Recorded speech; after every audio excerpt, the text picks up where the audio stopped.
video, we will learn how to calculate soil texture by suspension. If you would like to learn what soil texture is and why it is important to understand, check out our video called Texture by Feel. Texture by suspension basically means we suspend soil particles in water and let them settle out by particle size. Then we can calculate texture using the soil texture triangle. To do this at home, you will need a straight-sided jar or something similar with a lid, a soil sample, enough to fill your container about halfway, some water, a note card or a small blank paper, a pencil, a ruler, and a calculator. First, take your jar and fill it halfway with your soil sample. Then fill the jar up with water to the top. If you watch closely, you may see some bubbles coming from the soil.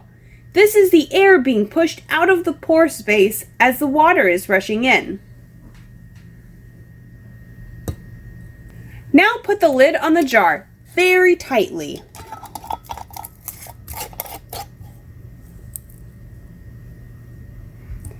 And shake it vigorously until all the aggregates are separated and you have individual soil particles. Now you wait until all the particles are settled. The time it takes will depend on the soil texture. It could take an hour, or it could take 12.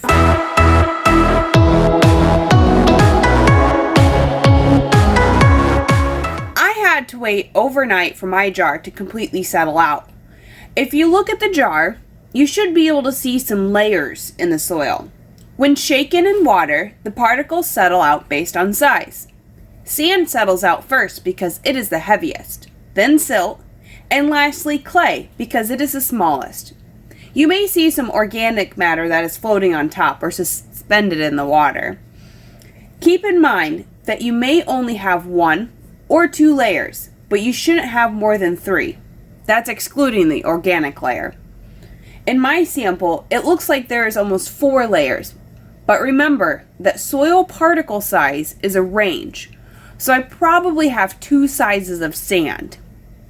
So what you're going to do next is take a note card and place it next to the jar.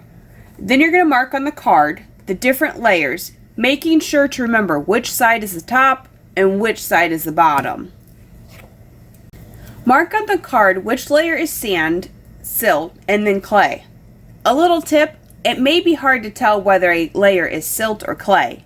If it is clay, you will not be able to see the individual particles if you look very closely. Next, using the note card, measure the height of each layer and the total height of all 3 layers.